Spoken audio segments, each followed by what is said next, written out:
Bonjour, capsule vidéo pour le chapitre Comprendre 19, représentation spatiale des molécules et isomérie. Donc on va compléter cette notion abordée dès la seconde.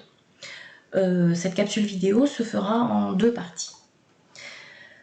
Alors, on va se poser des questions sous cette forme d'organigramme pour ce chapitre. Donc on rappelle ce que c'est que des isomères. On se pose la question, est-ce que deux molécules ont la même formule brute? Si la réponse est non, ce ne sont pas des isomères. Si la réponse est oui, ce sont des isomères. On complète cette notion, c'est-à-dire que je vais m'intéresser à la formule développée plane de mes molécules. Est-ce que c'est la même ou pas? On va tout de suite s'occuper de non. On va regarder par exemple ces deux alcools, le butane 1-ol et le butane 2-ol. La position du groupe OH n'est pas la même, donc je n'ai pas la même formule développée plane. Le butane 1-ol et le butane 2-ol sont des isomères de constitution.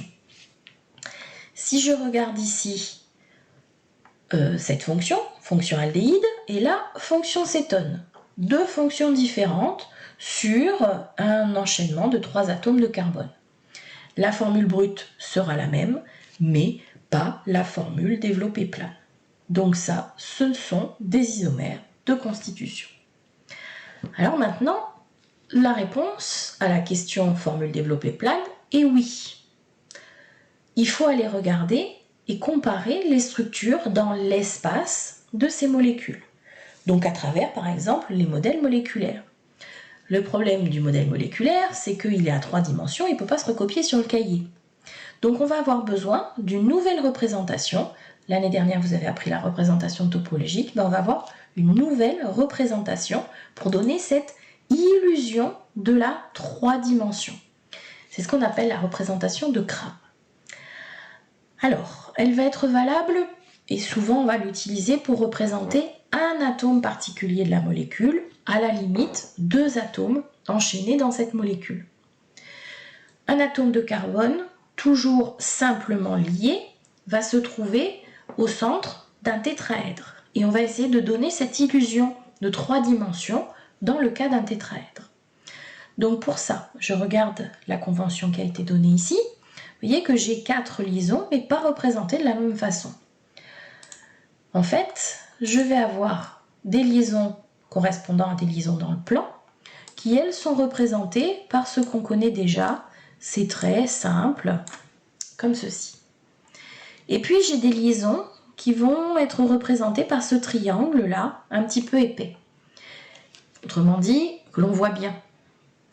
Des liaisons qui vont correspondre à des liaisons se trouvant plutôt vers l'avant du plan dans lequel on travaille. Et puis, des liaisons qu'on voit un peu moins bien, des liaisons en pointillés. Si on les voit moins bien, c'est parce qu'elles sont plus loin. Elles sont à l'arrière du plan dans lequel on travaille. Donc, il faut s'habituer à ces trois conventions. Et puis, il faut aussi faire attention à la façon dont on va la dessiner, cette représentation.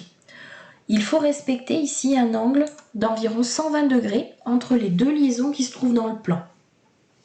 Pour les deux autres, on imagine, on ne le dessine pas, hein, on imagine qu'ici, on a un trait pointillé qui lui aussi est à 120 degrés. Et bien, vous voyez que les liaisons vers l'arrière et vers l'avant sont un petit peu avant ou un petit peu après ce 120 degrés. Donc ça, il faut s'entraîner à le dessiner comme il faut. Alors on va prendre 2 molécules et essayer de faire cette représentation de Crabbe. Alors ces 2 molécules sont l'éthane ici et puis notre butane de Hall qu'on a vu tout à l'heure. Alors si je regarde ce modèle moléculaire, ici j'ai une liaison dans le plan, là aussi et là aussi, que j'ai représentée par ces 3 liaisons qui se trouvent dans le plan. Donc je vais rajouter ici un atome d'hydrogène, un atome d'hydrogène. Et vous voyez que les atomes de carbone, on ne les représente finalement pas. Ensuite, j'ai des liaisons qui viennent vers moi, là, des liaisons vers l'avant du plan, toujours accrochées à des hydrogènes. Et puis des liaisons qui vont vers l'arrière, toujours accrochées à des hydrogènes. Donc ici, vous avez déjà des représentations de crâne qui sont un petit peu préparées. Il faut vous entraîner aussi à les représenter tout seul. Vous voyez qu'ici, on a une molécule encore plus compliquée. On pourrait se dire, je vais faire la 3D ici, la 3D là, la 3D là, la 3D là. Non, on s'arrête simplement à essayer de montrer sur 1, 2 atomes maximum la 3 dimensions. Donc par exemple, ici, la 3 dimensions va être représentée pour ces 2 atomes-là, celui-ci et celui-là. Et vous voyez que ces liaisons-là, toutes ces liaisons carbone-carbone, elles sont dans le plan de travail. Et ce qui a été représenté comme ceci. Vous voyez que ces 3 liaisons, je les retrouve dans le plan ici.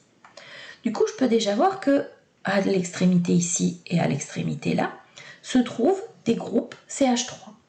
Je ne vais pas m'amuser à les représenter en 3 dimensions, je vais faire un petit peu une formule semi-développée. Je vais dire, voilà, ici j'ai un groupe CH3, et là, j'ai un autre groupe CH3. Ce carbone, celui-ci, vers l'arrière, est accroché à un groupe OH. Et vers l'avant, un hydrogène. Pour cet atome de carbone qui me reste, celui-ci, j'ai une liaison vers l'arrière, une liaison vers l'avant, mais toutes les deux accrochées à des atomes d'hydrogène. Donc là encore, besoin de s'entraîner. Alors, on a réussi à trouver que 2 molécules A et B sont des stéréoisomères. Question supplémentaire. Est-ce qu'entre ces 2 isomères, je peux simplement faire une rotation de liaison pour arriver à retrouver ces 2 molécules? La réponse non, ça sera les isomères de configuration, on les traitera après. La réponse oui. Isomères de conformation. Qu'est-ce que ça signifie? On va regarder ces 4 photographies, ces 4 représentations de modèles moléculaires de l'éthane encore. Je regarde ici 2 atomes de carbone et puis les 6 atomes d'hydrogène dans l'espace. Première vue, j'y vois finalement pas grand-chose. Je vais prendre une photo dans l'axe en fait de la liaison carbone-carbone. Donc mes 2 atomes de carbone, je vais quasiment, celui qui est devant va cacher celui qui se trouve derrière. Et en fait, on s'aperçoit que ça va être pareil pour les hydrogènes. Vous voyez? Donc les atomes d'hydrogène sont comme éclipsés, on dit, cachés par ceux qui se trouvent devant.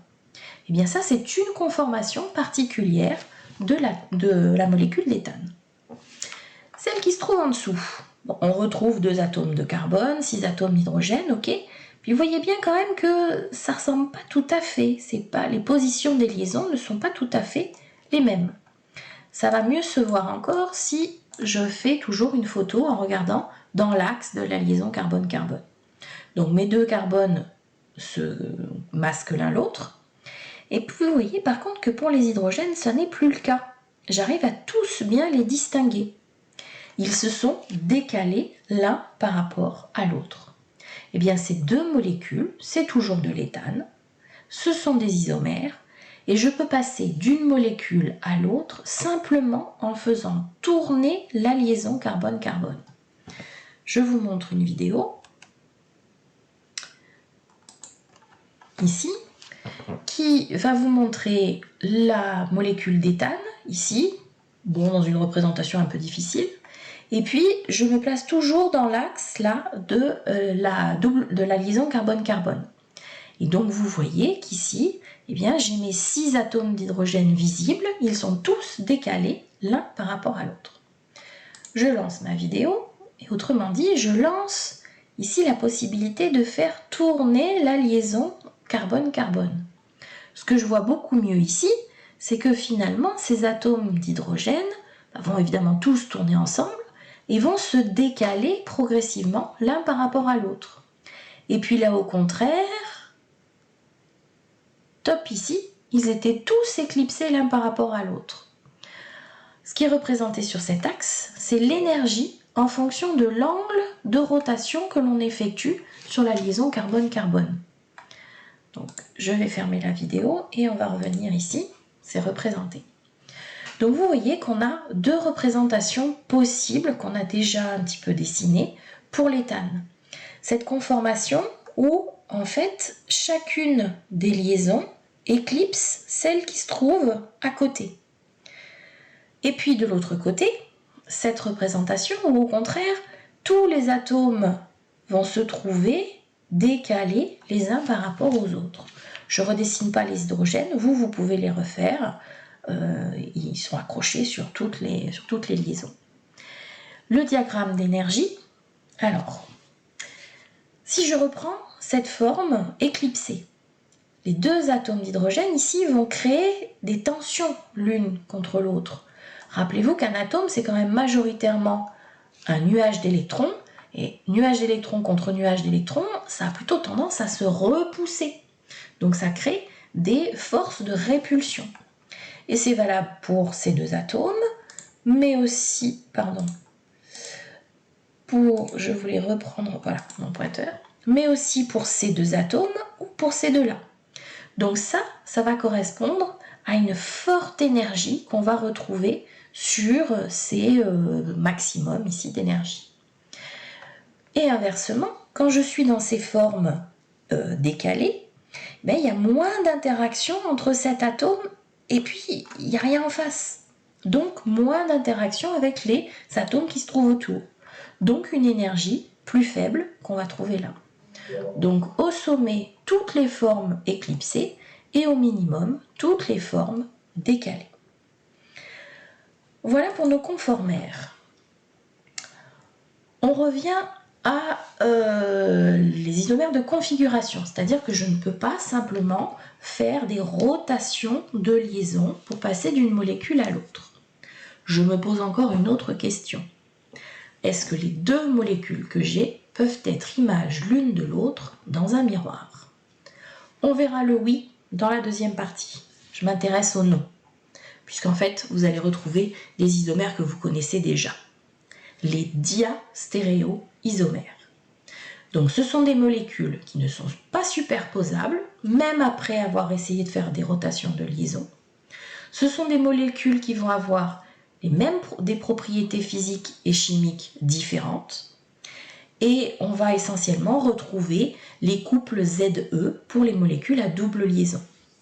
Alors par exemple ici, je vous ai représenté le géraniol.